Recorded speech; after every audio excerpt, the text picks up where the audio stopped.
주님을 바꾸지. 오늘 8월의 첫 주일 무더운 날씨에도 주의 은혜를 사모하고 나와 예배하는 여러분에게 주의 풍성한 은혜와 평강이 함께 하시기를 주의 이름으로 축복합니다. 오늘은 우리 총회에서 정한 2단 경계 주일입니다. 우리가 복음의 확신을 가지고 예수님을 잘 믿는 것 중요하고, 또 열심히 나가서 전도하고 교회가 부흥하는 것 중요한데, 또 그에 못지않게 중요한 게 있다. 그게 뭐냐? 우리의 신앙을 지키고 교회를 지키고 가정을 지키기 위해서 우리를 향해서 미혹하고 우리를 향해서 양의 탈을 쓰고 우리를 향해 다가오고 있는 미혹하는 영들에 대해서, 미혹하는 이단과 사이비에 대해서 우리가 잘 대처하고, 우리의 어떤 신앙들을, 또 우리의 가정을, 자녀들을, 교회를 지켜가는 것도 우리에게 중요한 과제다, 이렇게 말씀을 드릴 수가 있겠습니다. 10년쯤 전에 세월호 사건이 있었습니다. 구원파 중에 하나인 유병원이 대표로 있었죠. 세월호 사건을 경험하면서 참 이 사람들은 양심이 없는 사람들이다. 그렇게 큰 일을 저질렀고 수백 명의 사람들의 생명들을 앗아가 놓고도 한 명도 나와서 사과하지 않았어요. 이게 범죄라는 걸 몰라요. 죄책감이 없어요.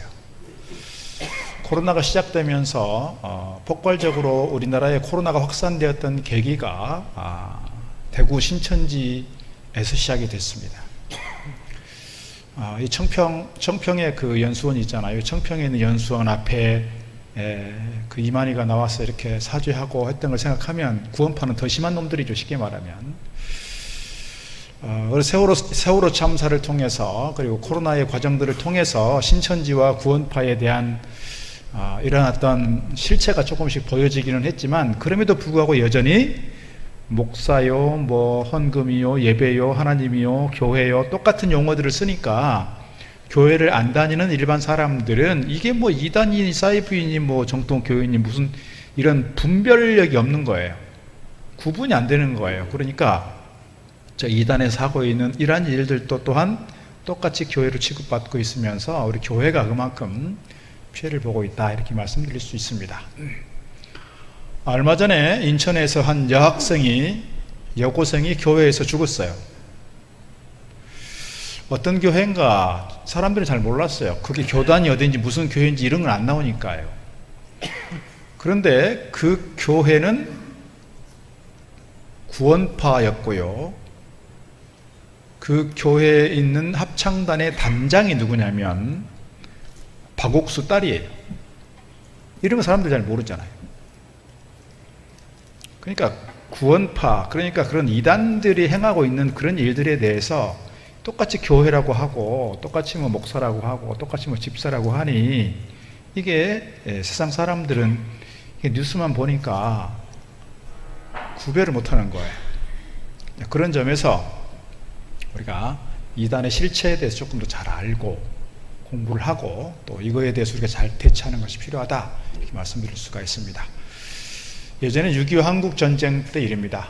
강원도 가면 횡성이 있는데요. 횡성교회에서 있었던 일입니다. 일사후퇴가 되어지고 중공군 또 북한군이 막 밀려 내려왔을 때 횡성교회, 네덜란드 군 117명이 횡성교회, 나무 판자로 지어진 그 교회 안에서 이렇게 정비를 하고 수습을 하고 있었습니다. 그런데 한국군 복장을 하고 있는 군인들이 나타나서 당연히 아군이라고 생각하고 전혀 경계하지 않았어요. 그런데 이 사람들이 총을 들이대고 네덜란드 군인들을 다 쏴 죽였어요. 누구 복장을 하고요? 아군 복장을 하고요. 전혀 대처할 수가 없었어요. 경계심이 없었으니까. 그분들이 117명의 유해가 부산에 있는 대연동 유엔 묘지에 이렇게 안장이 됐고, 네덜란드 군들이 이제 철수를 하면서 거기에 있는 흙을 이렇게 탄약통에다가 챙겨서 돌아갔다고 하지요. 이단들이 이렇게 교회 안에 들어올 때 양의 탈을 쓰고 아군인 척 하고 들어온단 말입니다. 그래서 한 영혼 한 영혼을 빼앗아가고, 심지어는 한두 사람을 뺏어가는 것으로 끝나는 것이 아니라 교회 전체를 뒤집어 엎는 일이 있단 말이죠. 몇 년 전에 구리에서 그런 일이 있었습니다. 우리 지휘자 집사님 계시지만, 지휘자가 신천지라는 걸 교회에서 알게 됐어요. 그리고 당회에서 뭔가 좀 조치를 취해야 되겠다. 담임 목사님이 설교하다가 광고 시간에 신천지와 관련된 거에 대해서 공포를 했고 일어서라고 그랬어요. 일어서니까 찬양대원들이 우수수 일어서는 거예요. 찬양대만 일어선 게 아니라 장로님들 중에서도 여러 명이 절반 가까이가 일어섰어요. 그래서 그 목사님 그 교회 사임했어요. 교회가 그대로 넘어간 거예요. 이게 한두 사람만 넘어간 게 아니라 교회가 통째로 넘어가는 일들이 비일비재했다고요. 그런 점에서 교회 안에 이런 신천지 또는 뭐 여호와 증인이나 또는 뭐 특별히 요즘 하나님의 교회가 아주 공격적으로 포교 활동하잖아요. 그런 부분들에 대해서 우리가 남의 일처럼 먼데 이야기처럼 생각할 게 아니라 우리 안에도 충분히 그럴 수 있는 가능성이 있다. 그런 마음을 가지고 우리가 영적으로 긴장하고 우리가 그런 부분들에 대해서 경계할 필요가 있다. 이렇게 말씀드릴 수가 있겠습니다. 우리 한국 사회에 신흥 종교 및 사이비 이단 종교 집단이 388개입니다. 그 중에서 기독교와 관련된 이단 사이비가 98개, 100여 개가 된다는 얘기죠. 기독교에만 이단 사이비가 있는 게 아니고요. 다른 종교, 불교는 더 많아요. 우리 근처에 있는 작은 절들 있잖아요. 정통 불교에서 이렇게 승가대학을 졸업하고 스님이 돼서 나온 분들이 아니라 우리로 말하면 그런 분들 있잖아요. 6개월 공부하고서 목사 된 사람들 있잖아요. 예를 들면 통신으로 공부해가지고 목사 되고요. 어느 잠깐 안 보이더니 몇 달 지나고 나서 자기 목사한수 받았고 왔대. 이런 사람들이 있는 것처럼 그 절들도 그런 절들이 많다 이 말입니다. 이단 사이비들이 많아서 기독교만이 아니라 온갖 종교에 기생하고 있는 이 이단 사이비들이 우리 한국 사회를 그렇게 무너지게 하고 망가뜨리고 있다는 점에서 우리 기독교만이 아니라 이건 국가적으로 뭔가 좀 조치를 할 필요가 있다 그런 생각을 갖습니다. 우리 기독교는 통계를 많이 잡아서 1000만 명 얘기했는데요. 850만 명 얘기도 했고요. 코로나 지나가면서 한 600만 정도 얘기했어요. 그 중에서 이단 사이비에 속해 있는 사람들 수가 약 200만에 이를 거다라고 추측하고 있습니다. 정통교회, 전통적인 교회만이 아니라 이만큼 이단 사이비에 속해 있는 사람들이 우리 주변에 많아지고 있다는 점에서 우리 한국 교회가 좀 긴장감을 가질 필요가 있다 이런 생각이 들어집니다. 오늘 본문의 말씀 보게 되면 사도 요한이 초대교회 여인들과 자녀들에게 특별히 영지주의 이단에 대해서 경계하라고 보낸 서신입니다. 1절에 이렇게 기록합니다. 장로인 나는, 사도 요한이 스스로를 장로라고 칭했습니다. 택하심을 받은 부녀와 그의 자녀들에게 편지하노니 내가 참으로 사랑하는 자요 나뿐 아니라 진리를 아는 모든 자도 그리하는 것은, 자 똑같은 단어 반복됩니다. 2절 우리 안에 거하여 영원히 우리와 함께할 진리로 말미암음이로다. 3절 은혜와 긍휼과 평강이 하나님 아버지와 아버지의 아들 예수 그리스도로부터 진리와 사랑 가운데서 우리와 함께 있으리라. 반복되는 말씀이 단어가 진리입니다. 진리. 이 진리는 하나님 아버지로부터 그리고 예수 그리스도께로부터예요. 물론 그때 당시에 이때 초대교회 당시의 성령론에 대해서는 아직은 뭔가 확실하게 교리화되지 않았던 시대였습니다. 그러니까 만약에 오늘 이 3절의 말씀에서 하나님 아버지와 아버지 아들 예수 그리스도께로부터 그리고 성령으로부터 왔으면 이미 삼위일체에 대한 부분들이 많이 확정이 된 것이지만 삼위일체는 한참 후에 이제 정리가 된 거니까요.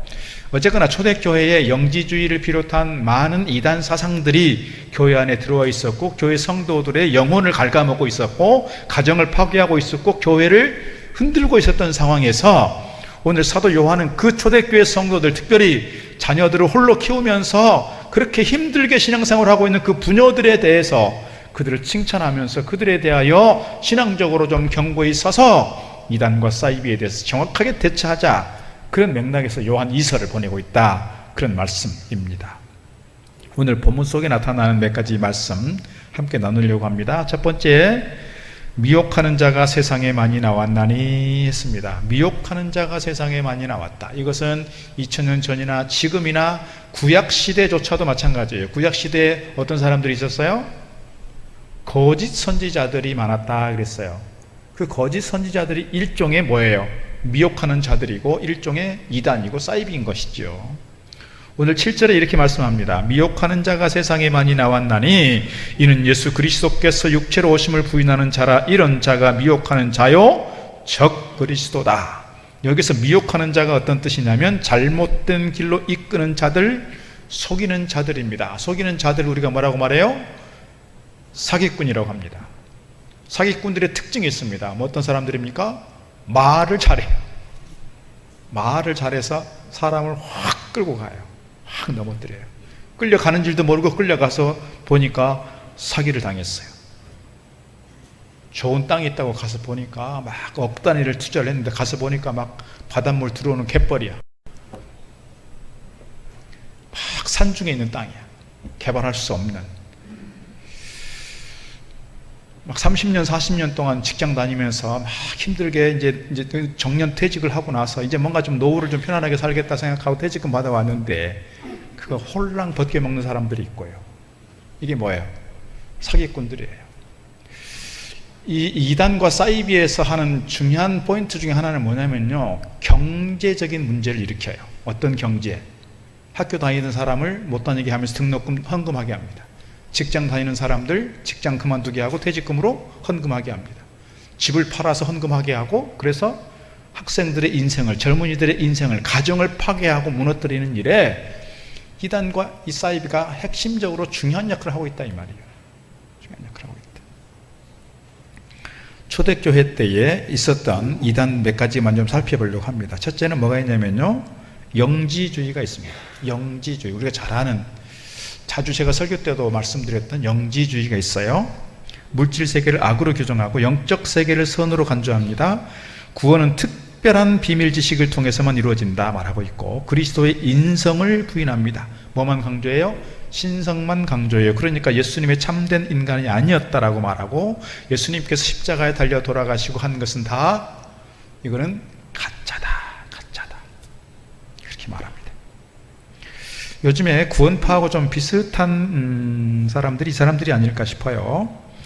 자, 두 번째, 마르시온들이 있습니다. 마르키오니즘이라고도 말하고죠. 구약의 하나님과 신약의 하나님이 다른 신이라고 말합니다. 그래서 구약 성경과 관련된 성경의 내용과 율법들을 다 무시합니다. 그러다 보니까 구약 성경과 신약 성경이 가지고 있는 이 통일성에 대해서 아주 혼란을 일으켰고, 이 사람들 때문에 신약을 정경화하는 데 있어서 어려움을 많이 겪었습니다. 또 있습니다. 몬타누스주의가 있습니다. 몬타니즘. 성령의 새로운 계시를 받았다라고 주장하는 사람들입니다. 그리고 기존의 교리나 성경 해석보다 자기들의 영적 체험, 자기들의 예언, 이것을 우위에 두었습니다. 종말이 임박했다고 믿었고 엄격한 금욕 생활과 신비주의적 경험을 강조했습니다. 정말론적 경향이 강하다 보니까 사람들을 다 극단으로 몰아가는 경향이 있습니다. 도케티즘이 있습니다. 예수님의 인성, 영지주의하고 비슷한 부분이 있어요. 예수 그리스도의 인성, 그분의 고난과 십자가 죽음을 부정합니다. 그저 겉모습에 불과하다고 말합니다. 그래서 실제로 예수님은 고통을 겪지 않았고 육체적으로 존재하지 않았고 영지주의처럼 가현설을 주장하는 사람들입니다. 이런 사람들이 이제 여러분 그 사도신경을 보면 이 이단들의 특징 중에 하나가 뭐냐면 사도신경을 하지 않아요. 사도신경의 내용이 뭐예요? 맨 앞부분에 성부 하나님에 대한 이야기, 천지를 창조하신 하나님, 그 다음에 약 3분의 2 정도 되는 부분이 예수 그리스도에 대한 기독론적 부분이에요. 그 다음에 이제 성령론과 교회 뭐 이런 것들이 나옵니다. 그러니까 이 사도신경의 핵심은 뭐냐면 하나님이에요. 삼위일체 하나님, 성부 하나님, 성자 하나님, 그리고 성령 하나님, 교회 뭐 이런 거예요. 그런데 사이비는 뭐예요? 이단은 뭐예요? 누가 강조돼야 돼요?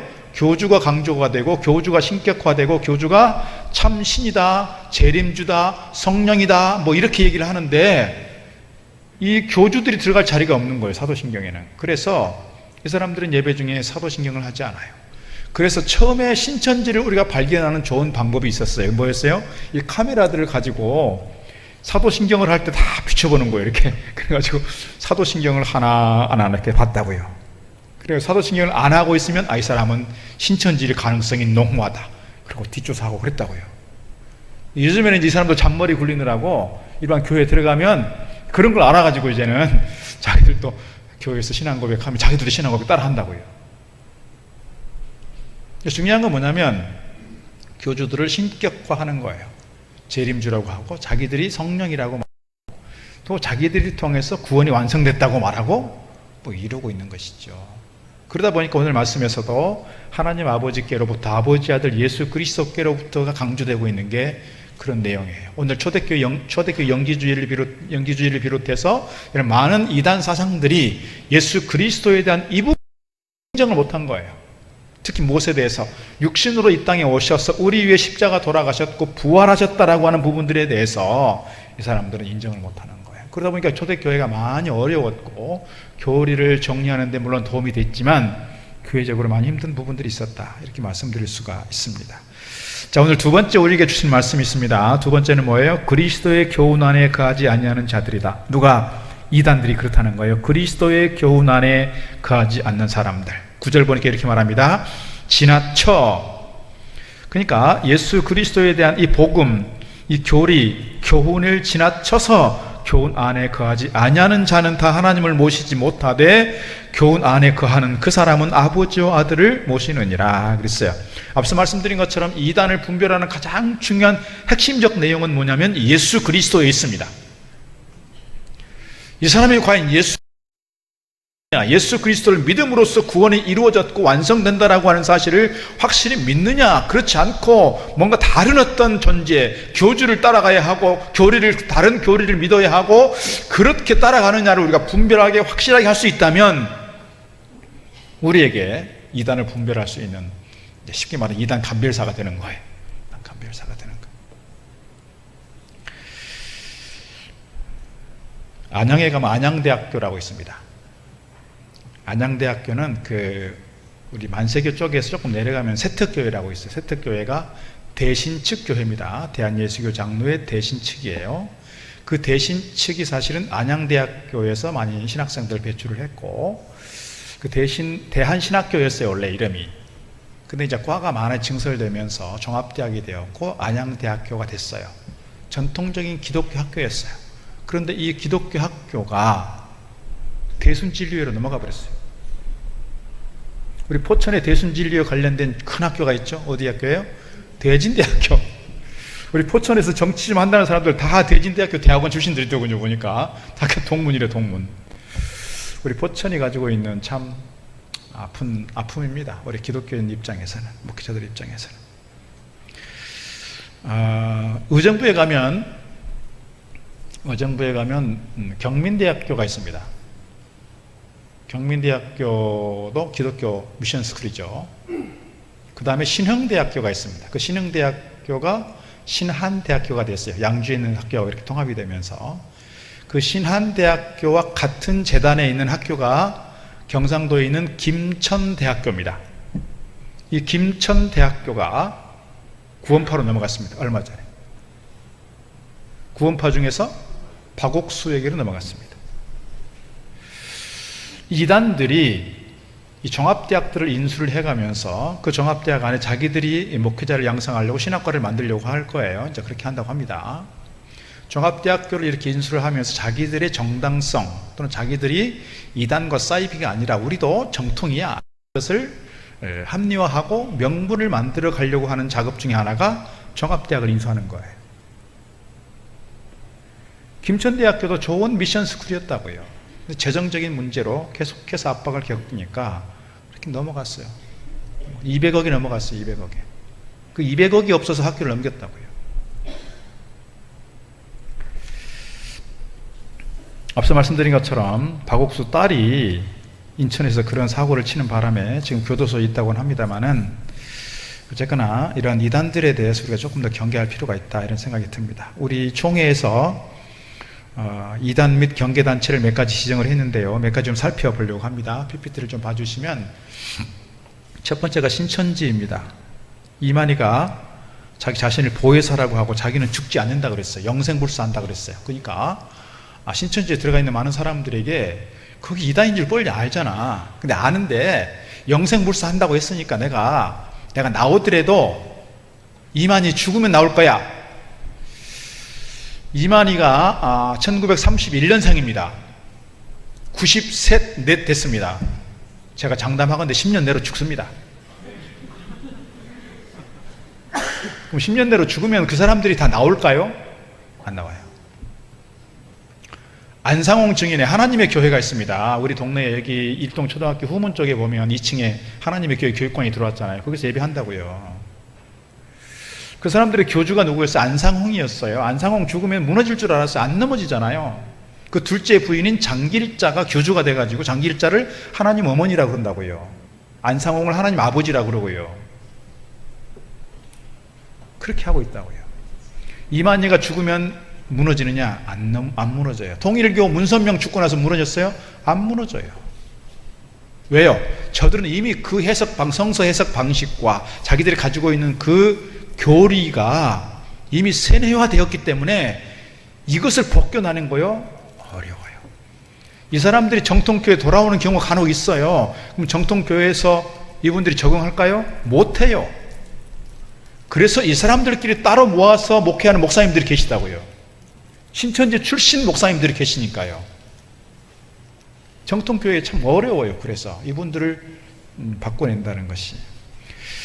전국을 12지파로 했습니다. 우리 경기 북부가 야고보 지파인가 봐요. 그래가지고 계속 편지가 와요. 어디서 와요? 야고보 지파에서 편지가 와요. 제가 처음에는 막 몇 개 뜯어봤는데 이제는 뜯어보지도 않고 그냥 버려요. 뭐 거의 한 달에 한 번, 한 달에 한 두 번 정도 오는 것 같아요. 전국을 다 그렇게 하고 있다고요. 자기가 성령이라고 말하고 재림주라고 말합니다. 두 번째가요, 하나님의 교회가 있습니다. 안상홍 장길자인데요, 안식일을 지켜야 구원을 받는다. 그렇게 말씀드렸습니다. 그 다음에 안상홍이 어떻게 죽었느냐? 국수 먹다가 죽었대요. 교주인데요, 신이라고 하는 사람인데 국수 먹다 죽었다고요. 자, JMS가 있습니다. JMS는 정명석인데요, 정명석이 이니셜을 따서 JMS라고 하는 거예요. 이 사람은 자기가 재림 예수도 구원자다 그러고요, 인간의 타락을 성적 타락으로 보았고요, 통일교 문선명이 그랬잖아요. 피가름 했잖아요. 문선명이 피가름해서 합동결혼식하고 여자들을 자기가 관계해야 된다라고 했잖아요. 무수히 많은 여인들과 관계를 했잖아요. 그래서 이 정명석도 똑같은 거예요. 왜냐하면 통일교에서 나왔으니까요. 그래서 많은 여대생들을 그렇게 강간을 하고 성폭행한 혐의로 10년 동안 되었지만 다시 출소해서 또 똑같은 짓 하고 있다고요. 안식교인만이 지상에서 유일한 남은 자다라고 말합니다. 이 사람들은 안식일을 지키는 의미에서 안식교라고도 하고요, 우리가 주일날 예배하는 것에 대해서 이 사람들은 자기들이 666이라고, 666이 뭐예요? 마귀잖아요. 마귀라고 규정을 하고 있습니다. 여호와의 증인들처럼 지옥을 부인한다. 그 다음에 여호와의 증인이 있습니다. 안식교하고 여호와의 증인, 몰몬교, 이것들은 다 외국에서 들어온 것들입니다. 우리가 월요일날 되면 저희 집 앞에도 가끔씩 이렇게 여자분들 두 분씩 지나가요. 막 집문 두드린다고요. 교회 있어요. 제가 목사인 줄 알아요. 그런데도 와요. 나 목사다고, 이 교회 목사라고. 그러면 목사님도 예수 믿어야 된다고 이러고, 이런 지랄들 하고 가요. 이런 지랄들 하고. 내가 막 성질나고 내가 뭐라면 당신들이 똑바로 예수 믿으라고 내가 그러는데, 아휴 참. 우리 그 동네 보면 우리 이상국 장로님 집 건너편 쪽에 계속 이렇게 세워놓고 있는 사람들이 있어요. 옷 잘 차려입고 양산 쓰고 이렇게 책도 몇 개 놔놓고, 그게 파수대 그런 건데 이렇게 적극적으로 한다고요. 이 사람들은 군대를 안 가고요, 수혈 거부합니다. 예전에는 군대를 안 갔기 때문에 이 사람들 감옥에 보냈는데 감옥에 요즘 못 보내요. 양심 관련해 가지고요, 요즘에는 대체 복무시킨다고요. 수혈도 안 하고요. 그 다음에 구원파가 있습니다. 구원파. 권신찬과 유병헌, 우리가 아까 말씀드린 것처럼 세월호 참사 있을 때 유병헌 관련된 집단이었습니다. 그 다음에 이요한이라고 있습니다. 서울중앙교회 생명의 말씀 선교. 생명의 말씀 선교는 생명의 말씀사하고 달라요. 오해하시면 안 됩니다. 박욱수가 있고요, 기쁜 소식 선교회 국제청소년연합이라고 IYF가 있어요. 근데 청년들, 대학생들 대상으로 하는 IVF가 있어요. 그게 비슷하잖아요. IYF, IVF가 비슷한데 이 사람들은 교묘하게 이렇게 사용해서 자기들끼리 집단을 만들어서 합니다. 만민중앙교회가 있습니다. 포천에도 화연에 가면 만민중앙교회 있습니다. 그 운악산 앞쪽에 만민중앙교회, 거기도 쉽게 말하면 지점 같은 게 있어요. 우리 교회 다니다가 한 분이 거기 갔어요. 홀로 살던 할아버지인데 옛날 MBC에서 아나운서도 하셨던 분인데 혼자 살다가 어떤 여인을 만났어요. 할머니를 만났는데 그 할머니가 거기 독실한 교인이어가지고 이 할아버지가 거기 끌려갔어. 여기 아파트 살아요. 안타깝죠. 우리 교회 열심히 나오던 한 분이 서울에 있는 큰 교회 동생이 그 무학교회를 다니는 동생이 있었어요. 그래가지고 동생 아프면 자꾸 동생 집에 가더라고요. 근데 왜 가나 했는데 나중에 보니까 그 동생이 신천지인 거예요. 그래서 이 언니가 동생이랑 같이 신천지로 갔어요. 이 동네에 무슨 행사가 있어서 갔는데 멀리 보이더라고요. 가서 나중에 행사 끝나고 가서 이제 인사 좀 하려고 찾으니까 없어졌어요. 도망가 버렸어. 우리 교회에서 이렇게 이단으로 넘어가신 분들이 이렇게 한두 분 계셔서 좀 속상하기도 하고 마음이 아프기도 하고 그렇습니다. 이제로 가까운 데 있는데요, 하나님 보좌 우편에는 예수님이 계시고 좌편에는 내가 있다 이렇게 말합니다.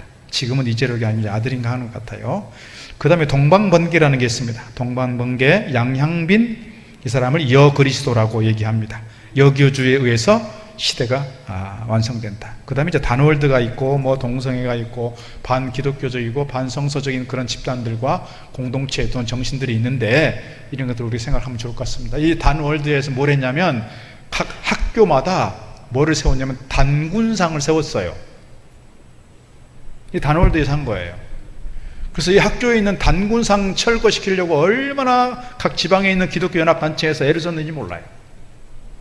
지금도 남아있는 데가 많이 있다고요.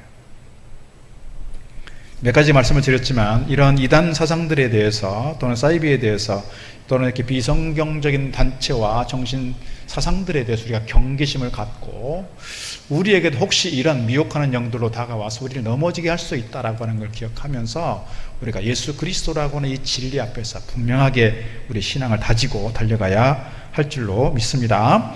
마태복음 24장에서 예수님께서 이렇게 말씀하십니다. 너희가 사람의 미혹을 받지 않도록 주의하라. 많은 사람이 내 이름으로 와서 이르되 나는 그리스도라 하여 많은 사람을 미혹하리라 그랬어요. 예수님께서도 이걸 아셨다고요. 예수님께서 아시고서 이미 특별히 종말에 대해서 말씀하시면서 많은 사람들이 내 이름으로 와서 내가 그리스도라고 말할 것이니 너희들은 이것에 대하여 미혹당하지 마라. 우리에게도 말씀하여 주시는 줄로 믿습니다. 오늘 말씀 세 번째 말씀드리고 싶은 것은 이런 이단들에 대해서 어떻게 대처할 것이냐, 그를 집에 들이지도 말고 인사도 하지 마라 하는 거예요. 10절 11절 누구든지 이 교훈을 가지지 않고 너희에게 나아가거든 그를 집에 들이지도 말고 인사도 하지 말라. 그에게 인사하는 자는 그 악한 일에 참여하는 자임이라. 여러분, 신천지에 넘어가 있는 사람들하고 뭔가 좀 교리적인 논쟁을 통해서 그들을 설득시켜 보겠다, 그들을 넘어오게 해보겠다 이렇게 작정하고 들다가 자기가 넘어지지 않으면 다행인 거예요. 99.9%는 넘어오지 못해요. 왜? 우리 실력이 안 되는 것만이 아니라 그분들은 뭐 복음방이라는 것부터 시작해가지고 얼마나 철저하게 교육을 시키는지 몰라요. 제가 몇 년 전에 그 청소년들 대상으로 하는 그 성경 공부 시키는 그 동영상 제가 보여드린 바가 있어요. 군대 이상으로 교육을 시킨다고요. 군대 이상으로. 그래서 그들에게 뭔가 교리적으로 뭔가 성경을 가지고 그들에게 설득하겠다? 안 돼요. 중요한 이유는 뭐냐면 그들은 남의 말을 듣지 않아요. 자기 얘기만 해요. 뭐만 옳아요? 자기들이 배운 것만 옳아요. 기성교회 시스템이나 관습이나 또는 교회가 가지고 있는 여러 가지 문화적인 것들이 있잖아요. 예배 형태라든지 또는 조직이라든지 또는 성경을 해석하는 방식이라든지 다 틀렸다고 전제하고 들어가고 자기들이 맞다라고 세뇌되어 있는 사람들 바꾸기 어려워요. 바꾸기 어려워요. 특히 아까 말씀드렸던 정명석이라든지 여호와의 증인이나 신천지 왜 젊은 대학생들이 저렇게 많이 가 있을까 생각하면 젊은 대학생들이 많이 안타깝죠. 중고등학교를 다니면서 생각이라는 걸 안 해봤어요. 뭐만 했어요? 공부만 했어요. 생각을 안 하니까. 그러니까 대학교 와가지고 신천지 이런 놈들이 와가지고 교묘하게 끄집어 가면 그게 단 줄 알아요. 1980년대 90년대 뭐가 있었어요? 주체사상을 그렇게 했다고요. 주체사상을 사회주의 공부를 그렇게 시켰다고요. 그러니까 이 젊은 대학생들이 그 사회주의 한번 빠지고 나면 이게 이 사고가 거기에 딱 꽂혀서 벗어나질 못해요. 이미 80년대 말에 이미 공산주의는 이미 망했어요. 실패한 작품이라고요. 그런 줄 알면서도 사고가 그 수준을 못 넘어가요. 왜요? 그때 세뇌가 되었으니까요. 이단도 똑같다고요. 그렇게 세뇌되고 나면 다른 세계를 보지 못하여 자기 것만 봐요. 다른 건 다 틀렸어요. 그런 점에서 특히 우리 자녀들에 대해서, 우리 젊은 청년들에 대해서 우리가 관심을 가지고 이들이 이러한 신천지라든지 여호와의 증인이라든지 이러한 이단 사상들에 물들지 않도록 우리가 잘 가르칠 필요가 있다 싶어요. 이 신천지나 하나님의 교회 이 FT가 있잖아요. 예를 들면 목사 자녀들을 타겟으로 하는 팀이 있고요, 장로 자녀들을 하는 팀이 있어요. 집중적으로 접촉한다고요. 그런 점에서 우리가 정말 우리 자녀들을 신앙 안에서 잘 지켜가기 위해서는 우리가 먼저 잘 서야 되겠고, 신앙 안에서 우리 자녀들을 잘 지켜가야 할 줄로 믿습니다. 오늘 4절 말씀은 이렇게 말합니다. 너희 자녀들 중에 하나님 아버지께 받은, 우리가 아버지께 받은 계명대로 진리를 행하는 자를 내가 보니 심히 기쁘다. 8절 너희는 스스로 삼가 우리가 일한 것을 잃지 말고 오직 온전한 상을 받으라 그랬습니다. 우리의 신앙을 쉽게 잃어버려서 우리가 무너지고 실패한 인생이 아니라 우리가 주님께로부터 온전한 상을 받도록 하기 위해서 우리가 진리 위에 든든히 서가야 되겠다라는 것을 우리에게 가르쳐 주고 있습니다. 오늘 이단 경계주일에 우리 이 주변에 갈수록 극성을 부르는 이단들에 대하여 우리가 좀 경계하면서 이들을 잘 분별하고 이들이 미혹해하는 것들에 잘 대처함으로써 우리의 신앙을 지키고 우리의 자녀들을 지키고 가정을 지키고 교회를 잘 지켜낼 수 있는 우리 교회와 성도들 다 되기를 주의 이름으로 축복합니다. 기도하겠습니다. 사랑의 아버지 하나님, 감사합니다. 우리 시대에 갈수록 이단이 극성을 부리는 상황에서 오늘 저희들 우리 한국 교회와 성도들을 미혹하여 신앙적으로 무너뜨리는 이 상황들을 저희가 분별하며 우리가 신앙을 지키고 우리 교회를, 가정을, 자녀들을 잘 지켜가고 진리를 잘 지켜갈 수 있는 믿음의 용사들로 저희들 세워지도록 축복하여 주시옵소서. 예수님 이름으로 기도드리옵나이다. 아멘. 546장 찬송합니다. 나무와 과도 주님을 바꾸지